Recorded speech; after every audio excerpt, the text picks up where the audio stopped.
The night was cold. The stars above were bright, but they gave no warmth. The ground under her bare feet was hard and sharp.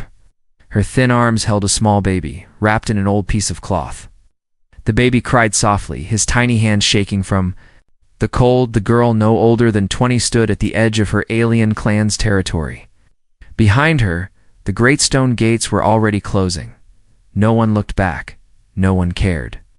Her own people had turned their backs on her. "You are banished," the elder had said. "Your son is born of shame. You brought dishonor to us. Leave. Never return." She had begged them. She had fallen to her knees and cried. But the elders were cold. Even her own mother had looked away. Girl's name was Laia, and now she had nothing. Ow. No food, no home. No one. The wind howled like a beast through the dry, cracked trees. Her alien skin, light blue and soft, was turning pale. She pulled the baby closer, trying to cover him with her own body. "I'm here," she whispered. "I'll protect you. Somehow I'll keep you safe. But how?" She didn't know the answer. All she could do was walk forward, away from the clan. Into the night, far across the hills, a small farmhouse stood alone. Old wood, broken fence, a faint light glowed inside. And behind the cracked window, a pair of human eyes watched the desert path. Calder, the old human farmer, saw the girl before. She even saw the house. He noticed her slow steps, the baby in her arms, the way she almost fell with each step. He didn't move right away, sat in silence, staring. Leah's legs gave out after another hour. She fell near a pile of dead grass. The baby cried louder. Her lips were blue, her vision blurred. "This can't be the end," she whispered, then creak. A soft sound. Her eyes opened. There in the distance, she saw a small light, moving a lantern. Someone was coming toward her. She tried to run. Fear took over. What if it was a raider, hunter, or worse, a man who would take her baby? But her legs wouldn't move. The figure stepped into the moonlight, tall, wearing an old brown coat. Human. Leah's breath caught. She had heard of humans, but had never seen one up close. Her people had always said they were dangerous, unstable, wild. But this one looked calm. He didn't speak. He just looked at her for a moment. Then he reached into his coat and slowly placed a warm blanket on the baby. The girl flinched, but didn't resist. Then, without a word, he turned and began walking back toward the farmhouse. He paused once, looked back at her, and gave a small nod. Laia blinked. She didn't understand. Was he inviting her? She looked down at her son, who had stopped crying. His tiny hand gripped the blanket. Her heart screamed with fear, but also with hope. With shaking legs, she stood up and followed the old man. The house was warm. Not by much, but enough to stop her from freezing. The fire in the corner crackled gently. The room was small. Just one table, 2 chairs, and an old bed in the corner. Calder pointed at a spot near the fire. Laia walked over and sat, still holding her baby tight. He brought her a bowl of hot soup. She looked at it, unsure. Poison? A trick? But her stomach made the choice for her. She drank. Tears rolled down her cheeks. It was the first warm thing she'd had in days. "Thank you," she whispered. Calder didn't reply. He sat across from her, sipping his own soup slowly. Minutes passed. The baby slept at last. The room was quiet. Finally, Calder spoke. His voice was low, rough, but not unkind. "You got a name?" Leah looked up, surprised. "Laia." He nodded. "I'm Calder." Then silence again. After a long time, she asked why. "Help me." He didn't answer, just stared into the fire. Outside, the wind still blew. The cold was still there. But inside that tiny house, something had changed. For the first time in days, Leah felt safe. But behind Calder's quiet face, a storm was brewing. He had seen that baby's eyes before, and he remembered a time long ago when another alien woman had come to him bleeding, crying, asking for help. He had failed her, but maybe not this time. Asterisk. The fire crackled low. Shadows danced on the wooden walls. Leah didn't sleep that night. She sat curled up on the old floor rug, her baby safe in her arms. The human farmer just a few feet away, silent, calm, watching the flames. His face was hard, like old stone. His eyes, like deep wells filled with forgotten pain. He had said nothing after giving her soup. Nothing when she whispered thanks.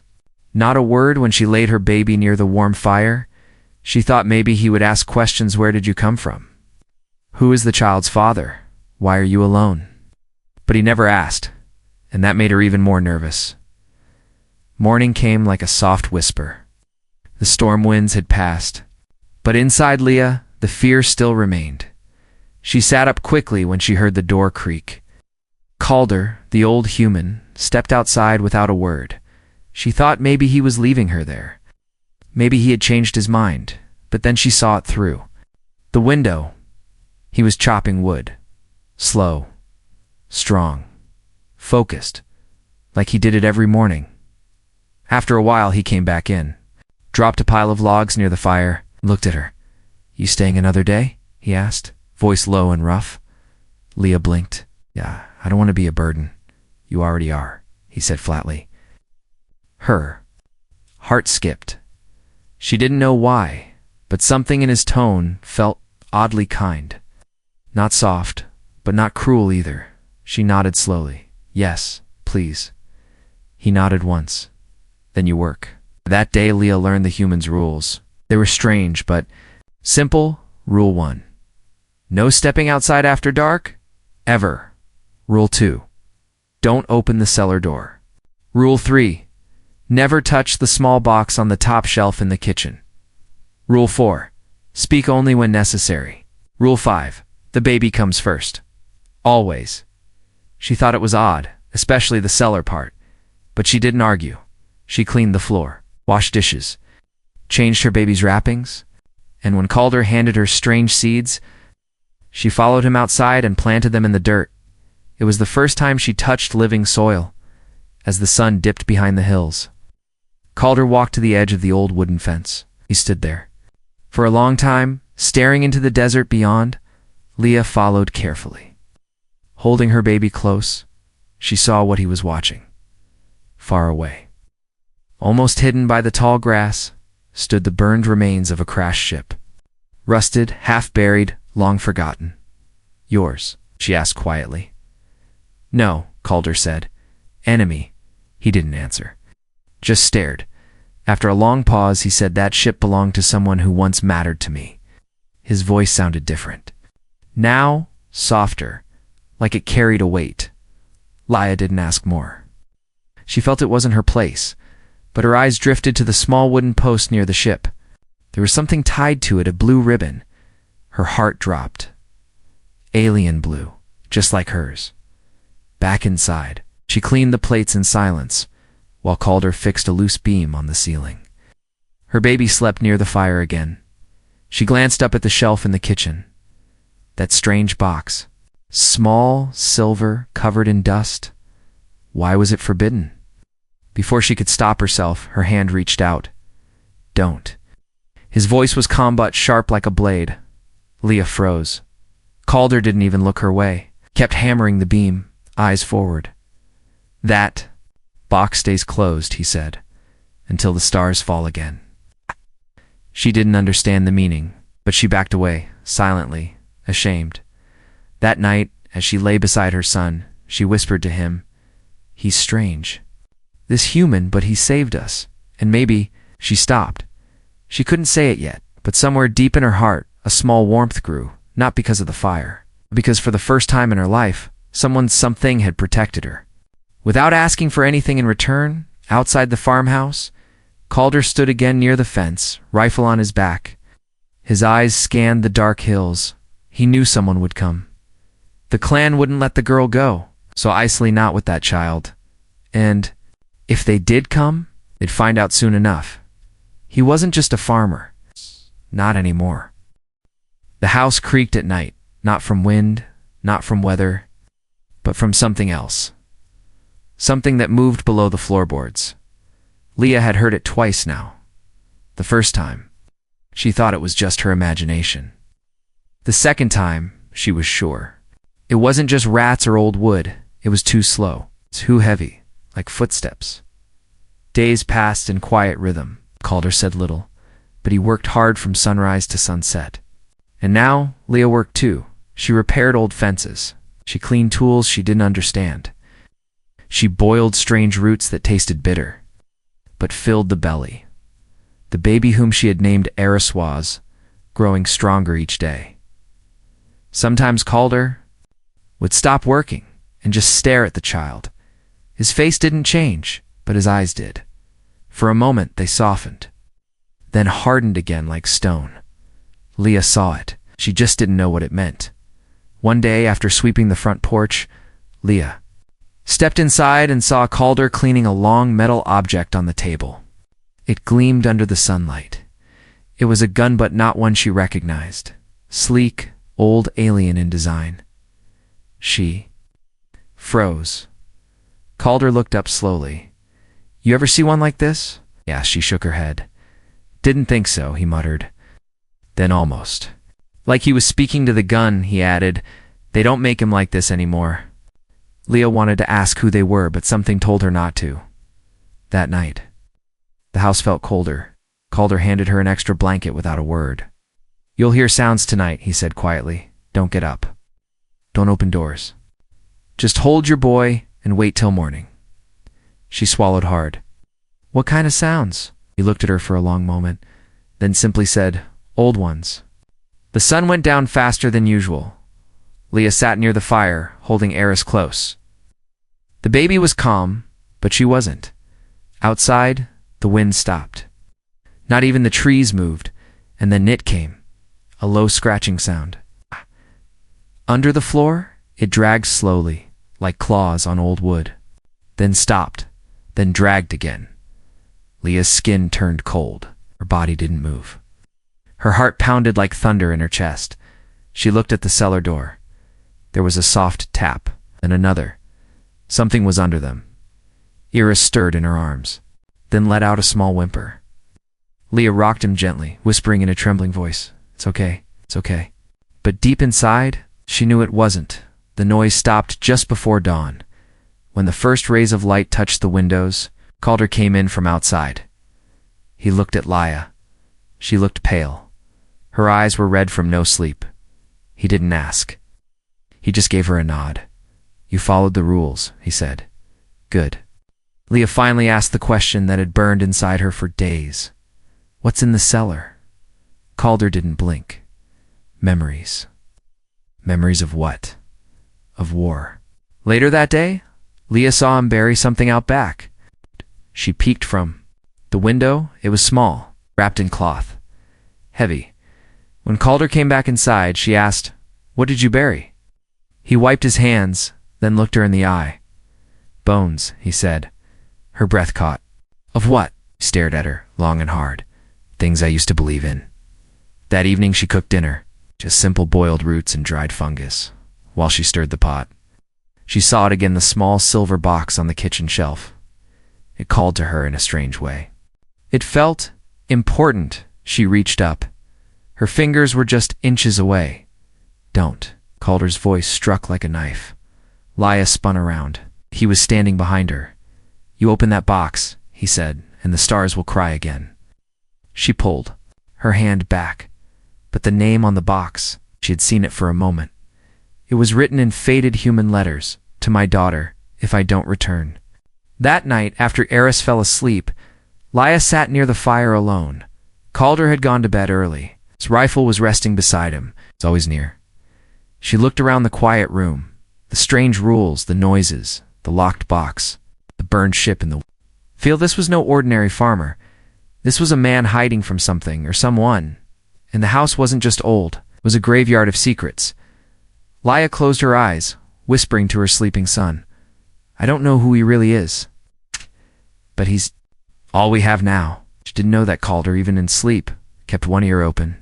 And when she said those words, a tear slid down his cheek silently, like everything else he carried, because he remembered the day he lost his real daughter. And now, fate had given him another chance. Asterisk, it began with a single howl. Not from a wolf, but something worse. Something intelligent. Leah was outside hanging wet cloths when she heard it, a distant, deep sound echoing through the desert hills. Her baby, Eris, was sleeping peacefully inside, wrapped near the fire. The sun hadn't even set yet, but something about that sound made her freeze. She turned to Calder, who was sharpening a tool by the barn. He had stopped moving. His back was straight, eyes fixed on the horizon. He didn't look at her, but he said, "Go inside now." She obeyed. Later that night, Calder placed something long and wrapped in cloth on the table. The old wood groaned under the weight. Leah stepped closer. He unwrapped it.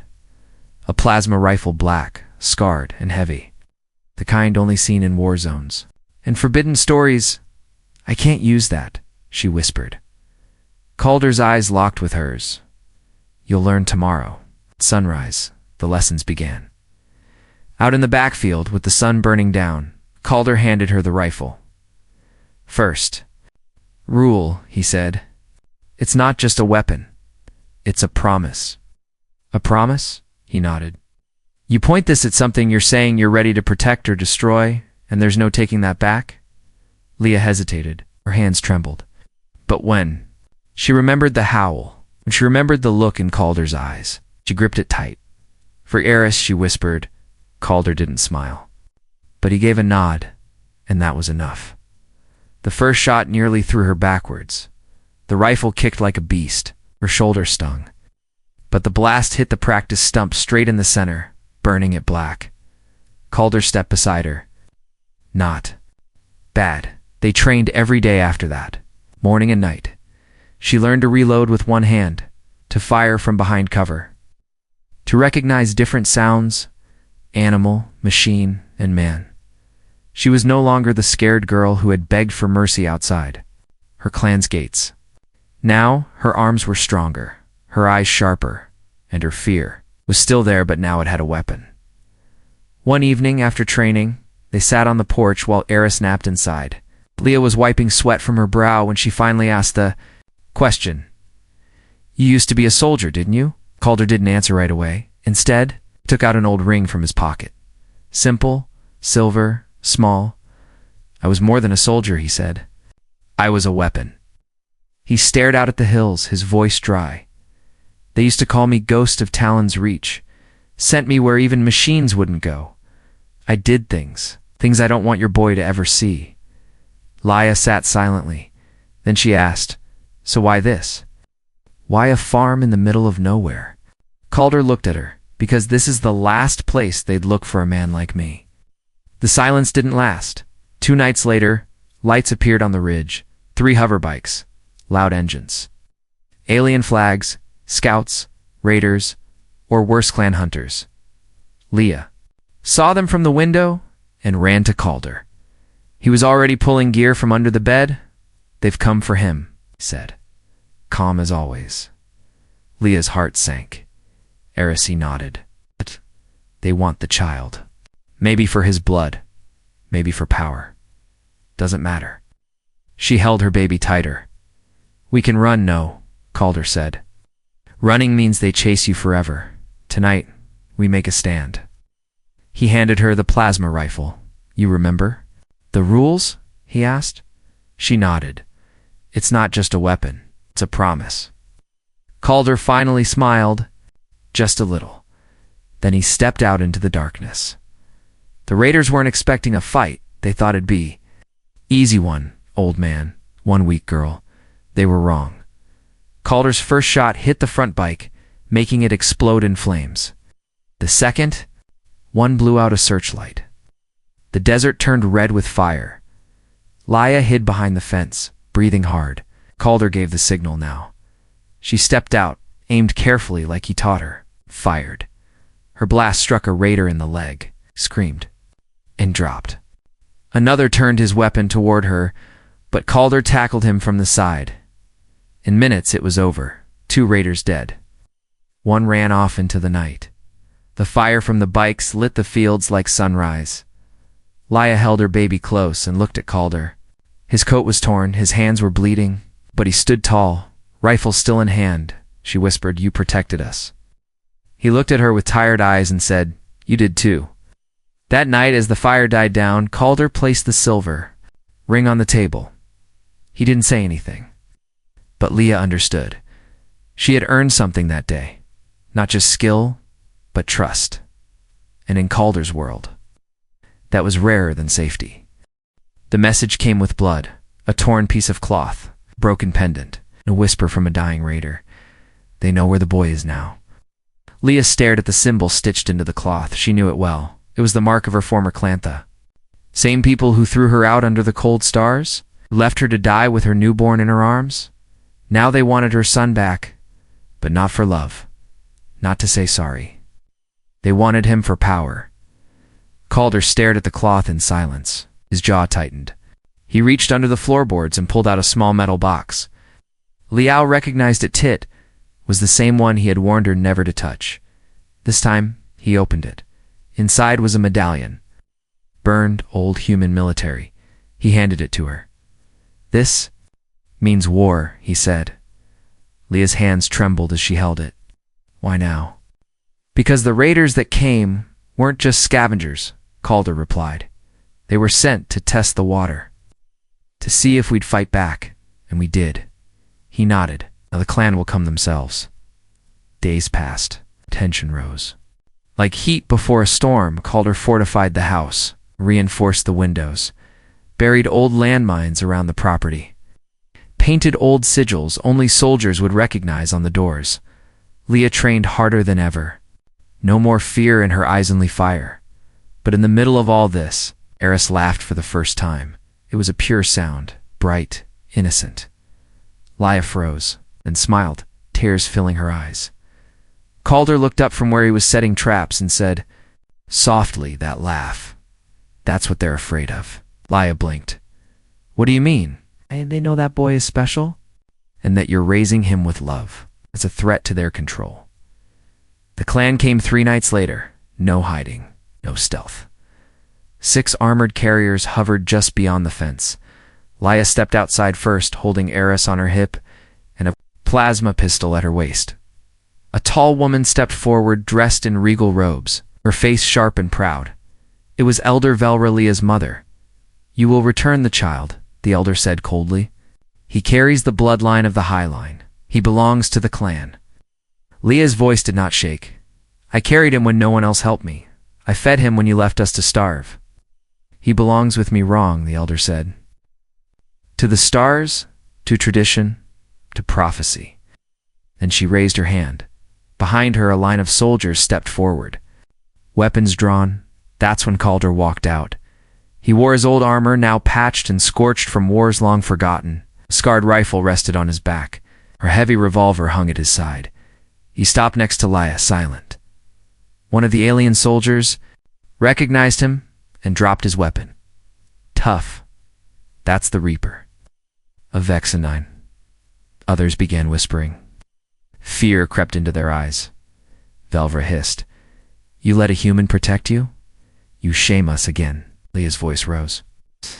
That human saved me, loved my son more than his real grandfather ever would. And if you try to take him, you'll meet the Reaper yourselves. Tension cracked like thunder in the air. Then Calder spoke, quiet, but cold as death. Your clan threw her out. You have no right to claim the child now. Velra narrowed her eyes. And you, human, will you fight an entire clan army for a child that's not even yours? Calder looked at Eris, then at Leah. I already have. The clan moved forward, and the farm exploded. Traps went off. Fire lit the skies. Soldiers scattered. The earth shook with buried charges. Leah fired from behind the fence. Calder moved like a ghost, his shots clean, fast, final. Velra screamed, fall back, fall back. They retreated. Defeated later, as the sun rose over a smoking field, Leah walked through the wreckage. Her robes were torn, her arm bruised, but her eyes were strong. She stood over a clan banner and spit on it. They came with weapons, she said, holding Eris close, but they didn't come with hearts. Calder sat on the porch, bleeding but smiling faintly. They'll think twice before trying again. She looked at him. You didn't have to fight. You could have stayed out of it, chuckled weakly. I told you, girl. I'm not just a farmer. She walked over and placed Eris gently in his arms. You are now. Calder looked down at the child, and for the first time, he whispered, Welcome home, boy. Your asterisk. The sun rose over the battlefield. Ash floated in the wind. Smoke curled up from the burned grass. The fence was broken. The ground was black from fire, but the farmhouse still stood. And inside, the boy laughed. Eris giggled as he played with an old wooden spoon, completely unaware of the war that had just passed. His laughter was the only sound that didn't feel. Heavy Laia stood by the window, silent, watching Calder. He was outside, fixing the fence again, as if nothing had happened. As if he hadn't just scared an entire alien clan into retreat. But Leah knew now. He wasn't just a kind old man with a quiet past. He was something much, much more. That night, after Eris was asleep, Leah finally asked the question, Why did they call you the Reaper? Calder didn't answer right away. He poured a drink, sat down by the fire. Then slowly he reached under his shirt and pulled out a silver tag. It was scratched. It's burned and bent, but the name was still there. LT. Commander Calder, Renhuman. Defense Unit Vex in front? I was 23 when the war began, he said. Young, brave, stupid, stared at the tag like it was a ghost. They sent us into places even machines wouldn't go. Worlds full of poison, planets cursed with firestorms. My squad didn't last long. Laia sat quietly, listening. I didn't die, but I stopped being alive. I did what I was told. I became a tool, a ghost, a reaper. His voice trembled for the first time. They gave me medals, but I lost everything. Laia swallowed, including her, didn't you? He looked at her. Yes. Her name was Selah. She wasn't human. Got you. She had bright eyes and a brave heart. I was sent to observe her world. I ended up falling in love instead. What happened? He sighed. Her people didn't like that she loved a human, just like your clan. They tried to take her. I tried to kill her. Leah's eyes filled with tears. Did she? Died with our child still inside her, Calder whispered. That's why I came here, to the middle of nowhere, to forget. Silence filled the room, but not the empty kind, the deep kind, the kind that holds truth. Then Laia did something unexpected. She stood, walked over, placed her hand over his. I think she would have been proud of you, she said. Calder blinked, his hand gently. Turned, holding hers. I failed her once, he said. I won't fail you too. The next day Calder opened the cellar for the first time. The stairs creaked as they stepped down. The air was cold. Dust covered everything. At the center sat a table on it. Weapons, files, maps. And one holophoto of Selah smiling with her hands on her belly. Laia gasped softly. She looks like me, she said. Calder nodded. You remind me of who I used to be. He picked up a dusty datapad and handed it to her. Everything you need to know about the clans, their weaknesses, their secrets. It's all here. Laia opened it. Her eyes widened.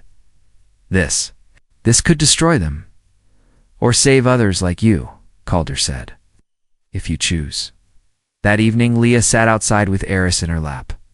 The stars above were bright, peaceful, but her mind was racing. What would happen when Eris grew older? Would the clan return? Would the galaxy try to pull him away? She turned to Calder, who was carving a wooden toy. You could have let us go that first night, she said. Why didn't you? He didn't look up. Because I saw Selah in you and the boy. He gave me a reason to live again. Leah's voice dropped to a whisper. Do you ever wish it had been different? Calder finally looked at her. His eyes were tired but alive. No, he said. If it had been different, I wouldn't have met you.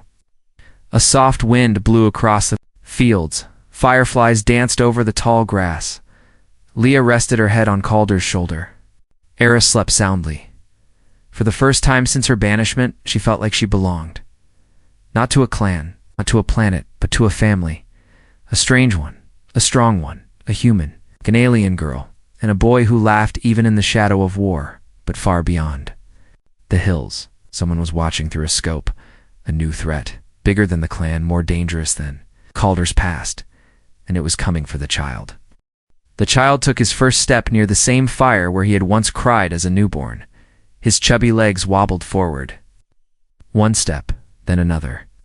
Calder reached out his hands wide open and Eris walked straight into them, laughing.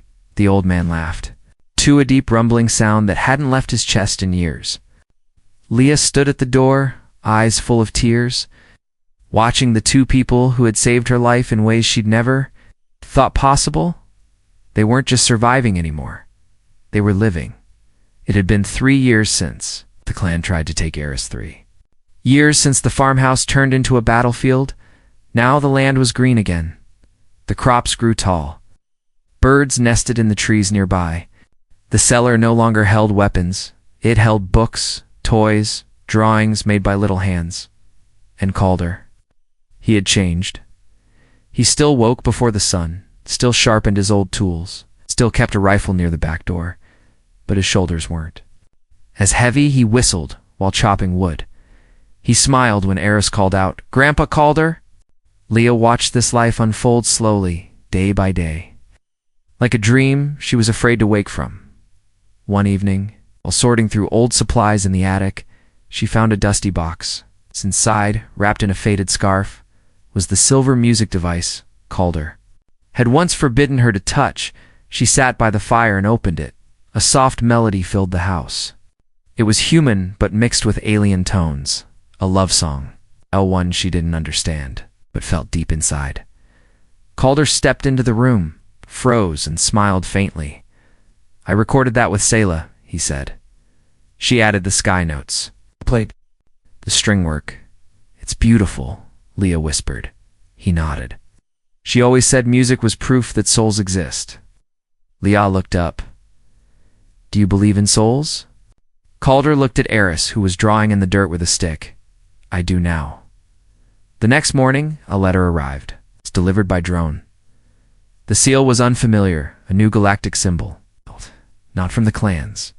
Calder read it silently, then handed it to Leah. Her eyes scanned the message quickly, then slowly, then again. She sat down, stunned. "They want." Eris Calder nodded. The Galactic Concord had learned of a child born from 2 powerful bloodlines, one with human legacy, one with ancient, alien roots. The child was special, not for war, not for prophecy, but for unity.